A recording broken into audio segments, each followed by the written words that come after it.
They always say that a woman can feel when her marriage is quietly dying right in front of her. People claim that you feel it deep inside your bones, in the heavy silences that stretch uncomfortably over the dinner table, and in incredibly subtle ways your husband stops reaching out for your hand when you are driving together. Perhaps there is some profound truth to that.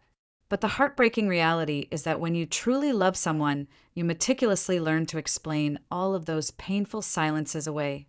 You convince yourself to call it exhaustion, you label it as temporary work stress, and you desperately tell yourself that it is just a difficult phase that will eventually pass. I called those warning signs all of those exact things, and that naive blindness ended up costing me absolutely everything I thought I had, before somehow giving me back far more than I could have ever dreamed. My name is Sarah Jenkins, and for 7 years, I was married to a man named Marcus Jenkins. We lived in a stunning 5-bedroom house in a quiet, affluent suburb just outside of Seattle, the exact kind of picturesque neighborhood where neighbors wave politely from their perfectly manicured driveways, and the homeowners association sends passive-aggressive warning letters if your lawn grows half an inch too high. I worked as a senior interior designer at a prestigious downtown firm, while Marcus was a highly successful manager in commercial real estate, building a career out of knowing exactly what properties were worth before anyone else did. On paper, our lives looked absolutely flawless. We were the golden couple that people always pointed to at elegant dinner parties, whispering about how beautifully we had built our lives together. But paper is incredibly good at lying. Looking back now with the clarity that only devastation can bring, the very first undeniable warning sign flashed about 14 months before my entire world shattered. Marcus started taking private phone calls out in the cold garage. I first noticed it on a rainy Tuesday evening when I came home exceptionally late from a stressful site visit to find his luxury sedan parked in the driveway, the kitchen lights glowing warmly, but the house completely silent. I walked through the hallway and found him standing out in the dim light of the garage, wedged between his heavy tool shelves and his expensive golf clubs, with his phone pressed tightly to his ear and his voice lowered to an unrecognizable whisper. The moment he saw me standing in the doorway, his eyes widened slightly, and he immediately held up one finger, silently commanding me to wait before abruptly ending the call, walking inside to kiss my cheek and casually dismissing it as a complicated issue with a demanding client. I loved him, so I believed him without a single second thought. Then came the subtle, creeping issues with our money. Since the very beginning of our marriage, Marcus had always handled our joint bank accounts, an arrangement I had happily agreed to early on simply because his schedule was far more flexible than mine and he was naturally good with numbers. But around the exact same time the secret garage phone calls began, I started noticing strange, inexplicable withdrawals popping up on our statements. $200 here, $400 there, always pulled out in untraceable cash, and always occurring on random weekday afternoons when I was buried in design meetings at my firm. When I finally gathered the courage to bring it up over a quiet dinner one night, he didn't get defensive. Instead, he simply offered me that incredibly calm, reassuring smile of his, smoothly explaining that he had been taking wealthy prospective clients out to expensive lunches, paying for premium downtown parking, and handling the usual business expenses that he always forgot to keep the physical receipts for. I nodded slowly, swallowing my lingering doubts, and simply let it go. But the hushed phone calls continued, the cash withdrawals slowly increased, and then Marcus began doing something entirely new and deeply unsettling. He started asking me in an almost rehearsed, falsely casual tone about my distant past. Specifically, he started asking me endless questions about Arthur. Arthur Sterling had been my very first husband from a completely different lifetime. We had married incredibly young. I was only 23 while he was 32, and we divorced amicably just 4 years later, not out of any explosive anger or bitter betrayal, but out of a quiet, mutual realization that we had simply grown into two completely different human beings. There were absolutely no children involved, no dramatic court battles, and no lingering resentment. He eventually packed his bags and moved to Boston to launch a small technology startup, and we lost touch completely, fading into the background of each other's lives. I had not spoken a single word to Arthur in over 12 long years. So when Marcus suddenly began mentioning him, casually dropping comments like, "Whatever happened to that first husband of yours, the tech guy who moved away?" I initially brushed it off as ordinary, passing curiosity. But he didn't just ask once. He asked 4 different times over the course of 3 months, and each time the question was dressed up differently, sometimes framed as a light-hearted joke, sometimes disguised as a passing observation, and sometimes deeply buried inside another seemingly innocent conversation. I stupidly filed it away under a misplaced sense of marital jealousy or insecurity, thinking it was something we could gently address in couples therapy someday, and I moved on with my life. I was exactly 8 weeks pregnant when the fragile illusion of my marriage completely disintegrated. I had nervously taken 3 separate tests in the privacy of our guest bathroom before finally confirming the miraculous news with my doctor. I was absolutely terrified and overwhelmingly thrilled in equal dizzying measure. We hadn't been actively trying to have a baby, but we certainly hadn't been preventing it either, and I had foolishly assumed, with a naivety that still haunts me to this day, that Marcus and I were on the exact same page about building a family together. I drove home on a crisp Thursday evening holding a tiny, beautiful gift bag containing a soft white baby onesie with the words "Future Designer" embroidered on the front, and I carefully tucked the black and white ultrasound photo directly beneath the tissue paper.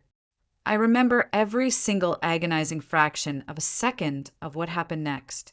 Marcus walked into the kitchen, his expression completely unreadable as he reached into the bag and pulled out the tiny onesie, his eyes darting down to the ultrasound photo.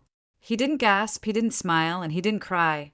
He simply set both items down on the cold marble of the kitchen island with the careful, chillingly deliberate movements of a man who had already scripted exactly how this scene was going to play out.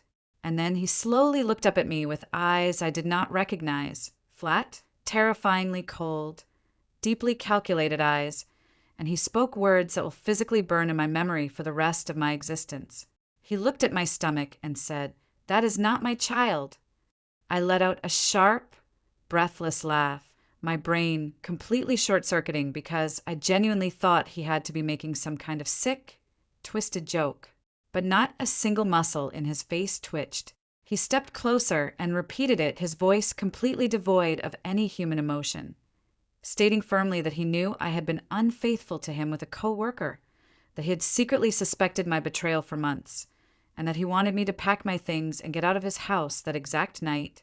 When I desperately tried to speak, when I reached my shaking hands out toward his chest to beg him to make sense, he violently stepped back as if I were something diseased that he absolutely could not bear to touch. By 9 o'clock that evening, I was sitting alone in my freezing car in the back of a brightly lit grocery store parking lot 3 miles away from the home I had built, staring blankly at the tiny gift bag sitting on the passenger seat, having absolutely nowhere to go and entirely no idea how my beautiful life had just violently ended. I sat alone in the darkness of that parking lot for hours, the engine idling to keep the heater running against the biting Seattle cold. And I asked the darkness the exact same question over and over again. What kind of man who has been seemingly happily married for 7 years reacts to the sudden news of his wife's pregnancy with the immediate, absolute, unshakable certainty that the unborn child isn't his? I didn't have the devastating answer yet, but somewhere deep in the back of my stunned mind, a small, incredibly rational part of my brain had already started actively hunting for it. I didn't cry in some dramatic, cinematic way, collapsing over the steering wheel and sobbing uncontrollably. I simply sat perfectly still in the driver's seat, watching normal people walk in and out of the grocery store with their plastic bags, arguing playfully with their children about what kind of cereal to buy, living a beautiful, ordinary life that was sitting just 20 feet away from me, but was now completely, permanently unreachable. By midnight, my brain shifted into survival mode, and I began mentally calculating my financial reality. I had exactly $420 sitting in my personal checking account because over the past 3 years, I had willingly transferred almost all of my savings and bonuses directly into our joint account, trusting Marcus when he suggested it would make managing our mortgage and investments much easier. My personal laptop, my massive portfolio of architectural designs, and all of my crucial professional drafting tools were locked inside the house that he had just kicked me out of. Worse still, my health insurance was entirely tied to Marcus's corporate employer plan, a decision we made 2 years ago when I temporarily went freelance to build my client base. I was sitting in a dark car, 8 weeks pregnant, with absolutely no independent health insurance, no accessible savings, and no key to a door that didn't fundamentally belong to a man who had just discarded me like trash. But as the clock struck 2 in the morning, another profound realization slowly washed over me. I was also potentially sitting on explosive information that Marcus had heavily banked on me never discovering. The thought arrived incredibly quietly, without any drama. Arthur Sterling, my forgotten first husband. Marcus had repeatedly, aggressively asked about him 4 times in the past few months. Why? Marcus was absolutely not a sentimental man. He was not prone to random fits of jealousy without a very specific, tangible cause. He was a man who spent his days researching property records, tracking massive investments, and identifying hidden value before anyone else even noticed it existed. If my husband had been secretly asking about Arthur, it wasn't because he was feeling insecure about my past. It was because he had actively found out something incredibly valuable about Arthur that I had absolutely no idea about. And the only thing on this earth worth finding out about an ex-spouse from a decade ago was money. I pulled out my phone, my fingers trembling slightly in the cold, and did something I hadn't done in over a decade. I typed Arthur Sterling's name into the search engine. The results loaded instantly. His technology startup, a software firm he had aggressively built in Boston, had been quietly acquired roughly 3 years ago. The exact purchase price of the acquisition had not been publicly disclosed, but the corporate conglomerate that bought it was a massive international firm that I instantly recognized, and firms of that immense size did not acquire small, insignificant companies. There were a handful of dry business profiles, an abandoned professional networking page that hadn't been updated since the day the sale closed, and absolutely nothing after that. Arthur, it seemed, had taken his massive payout and gone deliberately, completely quiet. I stared at the glowing screen of my phone in the dark parking lot, my heart pounding against my ribs. What did Marcus know that I didn't? And more importantly, how long had he known it? I hardly slept that night, tossing and turning in the uncomfortable driver's seat until 5 in the morning. When I finally gave up, drove to a 24-hour diner across town, and ordered a black coffee and a plate of eggs that I barely touched. I sat in a secluded vinyl booth by the window, watching the rain streak the glass, and by the time the morning commuter crowd started filing through the diner doors, I had formed the beginning of something that wasn't quite a master plan yet, but it was a solid, unbreakable foundation. First and foremost, I desperately needed to get back inside that house to retrieve my essential documents, my passport, my social security card, and the external hard drives holding my entire professional livelihood, because I knew Marcus could not legally bar me from retrieving my own belongings. But I also knew his manipulative nature well enough to know he would absolutely try. Second, I needed aggressive, ironclad legal advice before I made a single move. I didn't just need a divorce attorney, I needed someone who could tell me exactly where I stood financially, what my absolute rights were regarding the massive joint account, and if Marcus could actually lock me out of a property mortgaged in both our names. Third, I needed to figure out exactly what was happening with my pregnancy without Marcus's corporate health insurance, which meant finding an independent clinic immediately. And fourth, the part that felt incredibly fragile but utterly essential, I needed to find out exactly what Marcus knew about Arthur Sterling's wealth. Because if Marcus had been secretly tracking my ex-husband's financial empire before our own marriage spontaneously imploded, then his vicious accusation of infidelity last night had not been a sudden emotional outburst. It had been a cold, calculated strategy to eliminate me from his life. I wrapped both of my freezing hands tightly around the warm coffee mug and let that horrifying reality sink deep into my bones. I wasn't a stupid woman. I had built an entire career out of reading complex structural blueprints. identifying load-bearing walls, and calculating exactly where extreme pressure would cause a catastrophic failure. I could read my husband's actions the exact same way. Marcus had seen a massive financial event coming, some sort of hidden inheritance or monumental bequest connected directly to Arthur, and he had actively moved to ruthlessly eliminate me from the legal equation before that money ever touched my hands, so he wouldn't have to share a single dime of our marital assets in a messy divorce. The sudden news of my pregnancy had terrifyingly accelerated his timeline, throwing a massive wrench into his perfect plan. That was it. He had made one massive, arrogant error. He had executed his exit strategy entirely too fast and far too crudely. A man who calculates perfectly does not scream wild, baseless accusations across a kitchen island. He panicked, and panic always leaves a messy, traceable trail of mistakes. I left a $5 bill on the diner table, pulled my coat tightly around my shoulders, and walked out into the freezing Seattle morning, feeling something I completely didn't expect to feel. I felt incredibly steady. I wasn't happy, and I certainly wasn't safe, but I was steady in the exact same way a skyscraper is steady when its deep steel foundations are properly set into the bedrock. I knew exactly what I was standing on now, and I knew which walls were real and which ones were just cheap decoration. I climbed back into my car, scrolled through my professional contacts, and found the personal cell phone number of Evelyn Vance, a ruthless, brilliant family law attorney I had casually met twice at high-end corporate networking events. It was barely 7 in the morning, but I sent her an urgent text anyway, apologizing for the hour but stating that I had an incredibly urgent family matter and needed a consultation immediately. Her reply chimed through my speakers exactly 11 minutes later, simply stating that she would move her morning meetings and telling me to be in her office at 8:45 sharp. Evelyn's luxury office was located on the 18th floor of a stunning glass building downtown, a place I had walked past 100 times but never actually entered. Her paralegal met me in the sleek marble lobby and escorted me to a private, soundproof conference room that smelled strongly of fresh espresso and expensive leather. I was still wearing the wrinkled clothes from yesterday, having only managed to stop at a pharmacy to buy a travel toothbrush and splash cold water on my face in the public restroom.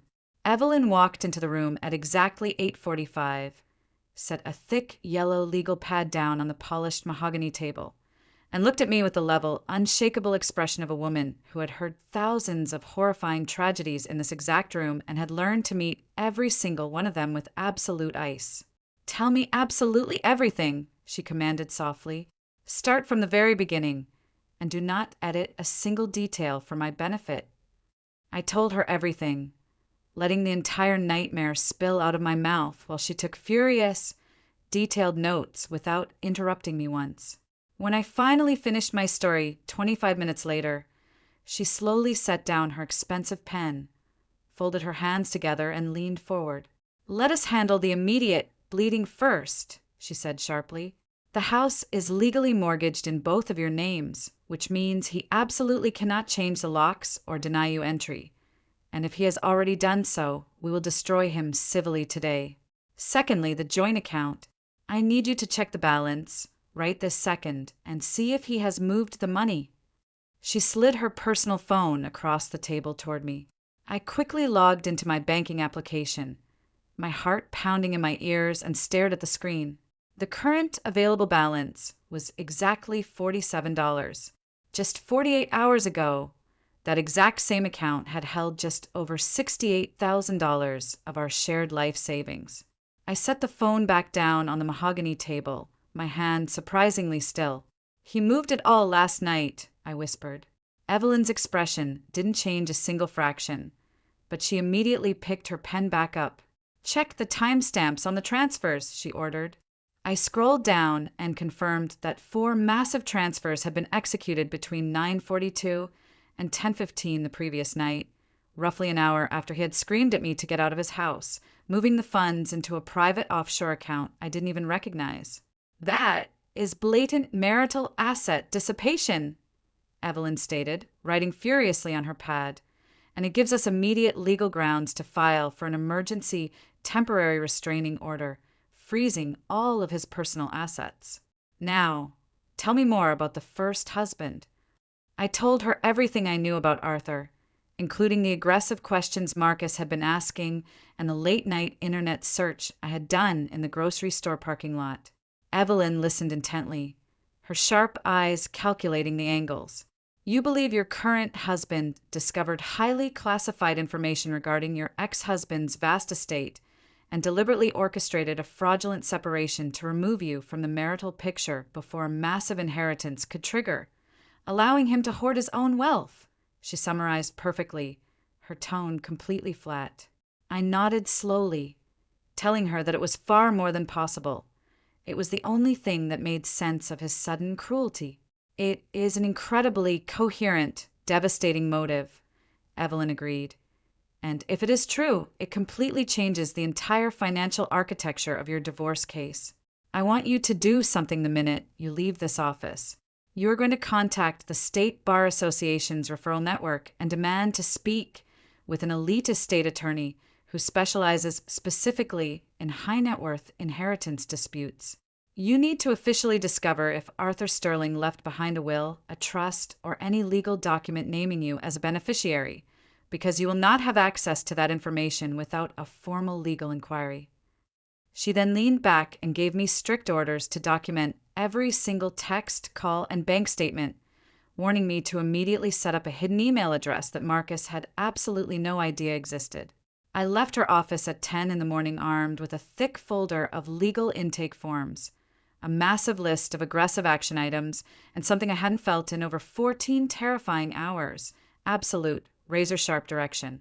Sitting in the safety of the parking garage, I methodically worked through my checklist, setting up a secure email, forwarding the bank screenshots, and sending a formal legal demand to the bank to freeze the depleted joint account.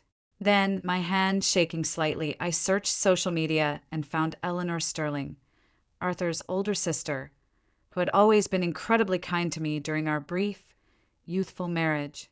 I sent her a private, carefully worded message, simply stating who I was and mentioning that I urgently needed to speak with someone regarding Arthur's estate.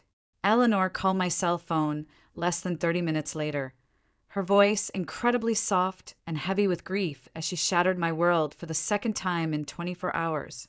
"Sarah," she whispered gently, "Arthur passed away from an aggressive stroke last October. He was only 46 years old."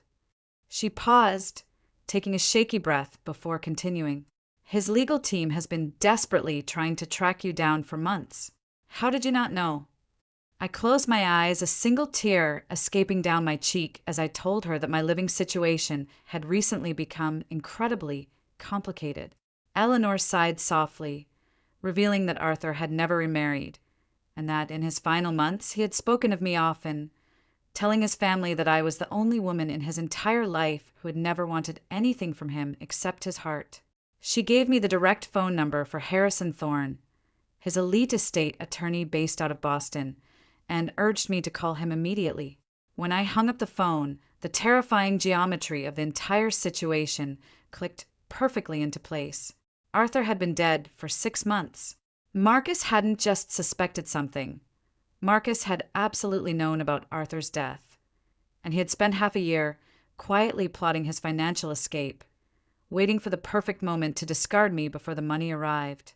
I dialed Harrison Thorne's prestigious Boston office, and when the senior attorney finally picked up the line, his voice was a mixture of professional caution and immense, undeniable relief. "Mrs. Jenkins," he said smoothly, "I am incredibly glad you finally made contact. There is a deeply complex, highly sensitive matter regarding the massive estate of Arthur Sterling, and you are officially listed as a primary named beneficiary." I swallowed hard, staring at the concrete wall of the parking garage, and asked him exactly how considerable the inheritance was. $92 million, Harrison stated calmly. "However, there is one absolute, non-negotiable condition attached to the trust. $92 million. I sat entirely paralyzed in the driver's seat, the astronomical number echoing violently in my mind while my entire understanding of reality completely rearranged itself. Harrison explained that Arthur had structured his massive fortune through an ironclad, revocable trust, consolidating the incredible proceeds from the sale of his tech company. The condition wasn't a barrier, but rather a brilliant security measure. I was legally required to physically appear in person at the Boston law offices within 60 days to sign the verification documents and prove my identity. Arthur had purposely designed it that way to prevent opportunistic vultures from attempting to claim the fortune. When I asked if the trust was public record, Harrison confirmed that someone with intense motivation, extensive resources, and a background in real estate tracking could have absolutely uncovered its existence through indirect corporate filings. I took a deep breath and told him everything about Marcus, the stolen money, and the sudden eviction. Harrison was dead silent for a moment before aggressively advising me to ensure my lawyer classified every single penny of this inheritance as entirely separate property, untouched by my toxic marriage. "I am already handling it," I replied, the fire completely returning to my voice. "Good," Harrison said softly. "Come to Boston immediately, Sarah. It is time to collect what is yours." I immediately booked the very next flight out of Seattle. But before I boarded that plane, Evelyn moved with the terrifying speed and precision of a legal predator. Within 48 hours, she had successfully filed and won an emergency restraining order completely freezing Marcus's access to all of our joint assets. And she formally notified his legal team that I had an absolute legal right to enter the marital home to retrieve my personal belongings. I did not go back to that house alone. I arrived with a uniformed county sheriff walking right beside me, my heels clicking loudly on the driveway that I had helped pay for. When the front door opened, Marcus was standing in the grand foyer, his face completely devoid of the arrogant rage he had shown just days prior, replaced now by the calculating, unreadable blankness of a man frantically doing the math in his head. He didn't say a single word to me, but he wasn't alone in the house. His mother, Vivian Jenkins, was sitting at the massive dining room table with her hands politely folded, her sharp eyes tracking my every single movement as I carried my heavy boxes of architectural plans out the door. Vivian was 72 years old, a woman with perfectly styled silver hair and the warm, incredibly deceptive grandmotherly demeanor of someone who used sweetness the exact same way a hunter uses bait. I had always known, deep down in my bones, that she never truly liked me from the very first Christmas we spent together, but she was a master of psychological warfare, always expressing her disdain through subtle micro-expressions, backhanded compliments about my career, and constantly treating me as an outsider in my own home. As I picked up the very last heavy box of my external hard drives, Vivian finally broke the suffocating silence, her voice dripping with an eerie, unnatural calm as she told me I was making a terrible mistake that would ruin my life. I didn't give her the satisfaction of a response. I simply walked out the door, loaded the box into the trunk of my car, drove straight to the airport, and boarded a first-class flight to Boston to finally reclaim the life they had desperately tried to steal from me. Signing the monumental trust documents in Boston felt like stepping into an entirely different dimension of reality. Harrison Thorne's elite law firm occupied the top 3 floors of a massive glass skyscraper overlooking the historic harbor, and his entire staff treated me with the kind of hushed, profound reverence that people usually reserve for royalty, simply because they knew the astronomical numbers printed on the paperwork. The rigorous verification process took 4 grueling hours. Meticulous identity confirmation, endless legal attestations of my past marriage to Arthur, and the formal signing of massive stacks of financial transfers that permanently secured the $92 million as my exclusive, untouchable separate property. Harrison walked me through every single page, explaining in a calm, soothing voice that the staggering funds would be released into my private accounts in carefully structured stages, starting with a massive initial disbursement of $12 million within the next 30 days. I flew back to Seattle late Friday night, completely exhausted but fundamentally transformed, sleeping on the couch of my best friend Olivia's small downtown apartment because she had immediately offered me a safe place to stay without asking a single exhausting question. The very next morning, My cell phone rang with a completely unknown number, and when I cautiously answered it, a strange man's voice, measured, cold, and entirely too casual, warned me that people who drag their husbands into messy legal battles often find their professional lives completely destroyed. The anonymous caller gently suggested that an elite interior design license could easily be revoked if certain nasty rumors were suddenly reported to the state licensing board, quietly advising me to drop my aggressive legal actions against Marcus before things got incredibly ugly. I stood perfectly still in Olivia's small kitchen, my knuckles turning white as I gripped the phone, and I told the anonymous man that I was currently recording the phone call and demanded to know his legal name. The line instantly went dead, but I wasn't terrified. I was absolutely furious, and I immediately called Evelyn, who confirmed that an anonymous threat against my professional license, clearly directed by Marcus's camp, was a catastrophic legal mistake on their part, allowing her to file a brutal harassment motion before the sun even set. They must have realized they were rapidly losing control of the narrative, because exactly 10 days after Evelyn filed the harassment motion, Marcus's highly expensive defense attorney sent over a formal letter proposing an urgent mediation, attached to a completely insulting financial settlement offer. The deeply manipulative document stated that Marcus would generously agree not to contest the divorce, would drop his fight over the frozen joint accounts, and would formally waive any legal claim to my Boston inheritance. But in exchange, I had to immediately drop the harassment charges, accept a pathetic fraction of our marital assets, and most importantly, sign a suffocating non-disclosure agreement permanently silencing me from ever speaking about the true circumstances of our separation. I sat on Olivia's couch, reading the 20-page document twice, a bitter smile slowly creeping across my face before I called Evelyn, who immediately laughed into the phone, telling me that the NDA was the absolute, undeniable proof that Marcus was utterly terrified. He didn't care about the Seattle house or the joint savings accounts anymore.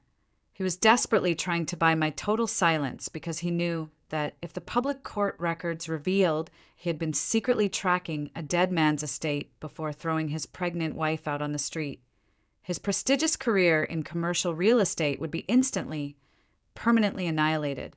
We firmly rejected the pathetic settlement offer without even bothering to send a counterproposal, sending a crystal clear message that I was not looking for a quiet negotiation, but rather a complete and total financial reckoning.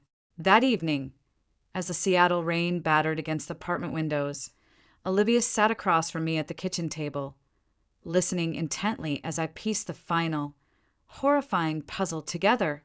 Marcus was incredibly smart, but he was far too busy managing his corporate empire to spend endless hours digging through obscure legal records in Boston to find Arthur's hidden trust. He needed someone with endless free time, intense motivation, and absolutely nothing to lose. Someone exactly like his mother. I quickly dialed Eleanor Sterling's number back in Boston, asking her one very specific, terrifying question. Had anyone from Seattle called Arthur's family in the months following his tragic death, asking suspicious questions about his vast estate? Eleanor went completely quiet for a few seconds before confirming that a woman had indeed called her months ago, falsely posing as a financial journalist writing an article about tech acquisitions, aggressively asking if Arthur had left behind any significant financial bequests to his former spouses. When Eleanor mentioned that the fake journalist had called from a Seattle area code, a chilling wave of absolute clarity washed over me. Vivian Jenkins had been the invisible architect of this entire nightmare. I knew with absolute certainty that they were watching my every move, and I knew their next desperate attempt to control me would not come in the form of a legal letter, but a personal invasion. I was proven completely right on a quiet Sunday morning when Vivian Jenkins arrived completely unannounced at Olivia's apartment building, pressing the intercom buzzer and begging me to let her up just to talk, using the word please for the very first time in the entire 7 years I had known her. I thought about ignoring her for about 30 seconds, but I ultimately buzzed her in, knowing that refusing to meet her would give me absolutely nothing, while letting her speak would give me invaluable ammunition. She walked into the apartment carrying a small, perfectly wrapped box of homemade cookies, a prop so precisely engineered to project innocent, grandmotherly warmth that it almost made me sick to my stomach. And she sat delicately on the edge of the sofa, looking around the small space with thinly veiled judgment. Vivian completely bypassed any genuine apologies, diving straight into a highly rehearsed, emotionally manipulative speech about how Marcus had simply suffered a massive panic attack due to work stress, claiming he was completely devastated by his mistake and desperately wanted to rebuild our beautiful family for the sake of his unborn child. She looked me dead in the eyes, her voice dripping with artificial sweetness, and begged me to stop destroying my husband's life, casually referring to my massive inheritance as a private family matter that had absolutely nothing to do with our current marital issues. I let her spin her web of lies for a few minutes before I leaned forward, my voice dropping to a freezing, absolute whisper, and I asked her exactly who made the fraudulent phone call to Eleanor Sterling in Boston posing as a financial journalist. The perfectly crafted warmth on Vivian's face vanished in a fraction of a second, completely replaced by a flash of raw, unfiltered panic before she quickly composed herself, stammering that she had absolutely no idea what I was talking about. I stood up from my chair, towering over her, and coldly informed her that I knew everything about the illegal asset transfers, the obsessive research into Arthur's trust, and her pathetic attempt to play a journalist, proudly stating that my ruthless attorney had already secured subpoenas for all of her personal phone records. I told her to go back to her cowardly son and deliver a very clear message. The answer to his settlement offer was a permanent no, and if either of them ever attempted to contact my friends, my employer, or my doctors ever again, I would ensure they both saw the inside of a jail cell. Vivian stood up slowly, picking up her pathetic box of cookies, and as she walked toward the door, she turned her head slightly, her true, terrifying nature finally showing through as she flatly promised me that I had absolutely no idea who I was dealing with. I looked right back at her, a genuinely fearless smile on my face, and replied that I already had a terrible enemy, but I was incredibly glad I finally got to look her right in the eyes. The final, fatal blow to Marcus's entire life was delivered during his formal legal deposition on a rainy Tuesday morning in March, inside the exact same mahogany conference room where Evelyn had first taken my case. Marcus sat directly across the massive table from me, wearing a perfectly tailored charcoal suit, his face set in the composed, wooden expression of a man who had spent days being aggressively coached by his lawyers on how to dodge difficult questions. The first 40 minutes were incredibly boring and procedural, with Marcus repeatedly using the phrase, "I do not recall," with a practiced, arrogant frequency, believing he was completely outsmarting us. But then, Evelyn moved in for the absolute kill. She reached into her legal folder, pulled out a single sheet of paper printed at full size, and slid it smoothly across the polished table without uttering a single word, laying it down like a winning hand in a high-stakes poker game. It was a highly confidential email sent from Marcus's personal account to his attorney, dated exactly 4 days before he threw me out of the house, in which Marcus explicitly wrote that he needed to legally finalize our separation immediately before the Boston attorneys made official contact with me regarding the estate. Marcus looked at the paper, and I watched the muscles in his jaw completely lock, his perfect posture instantly collapsing as a wave of sheer terror finally reached his eyes, realizing that Evelyn had successfully subpoenaed the hidden communications his lawyer had desperately fought to exclude. Evelyn asked him in a beautifully sharp, echoing voice if he recognized the email, and when his attorney frantically tried to object, she seamlessly pivoted, asking Marcus directly under oath if he was completely aware of the $92 million inheritance before he falsely accused his pregnant wife of infidelity. The silence in that room was absolute, stretching for 5 agonizing seconds as Marcus looked desperately at his panicked lawyer, realizing that his entire, brilliantly calculated architecture of lies had just collapsed around his throat. He quietly pleaded the Fifth Amendment to avoid incriminating himself, but the catastrophic damage was already permanently done, and as he looked across the table at me, desperately searching for any sign of mercy or grief, I simply held his gaze with the clear, weightless calm of a woman who had built an absolute fortress out of the bricks he threw at me. Marcus formally surrendered exactly 11 days after that devastating deposition, having absolutely no other choice but to sign a massive 30-page final settlement that completely destroyed him financially and socially.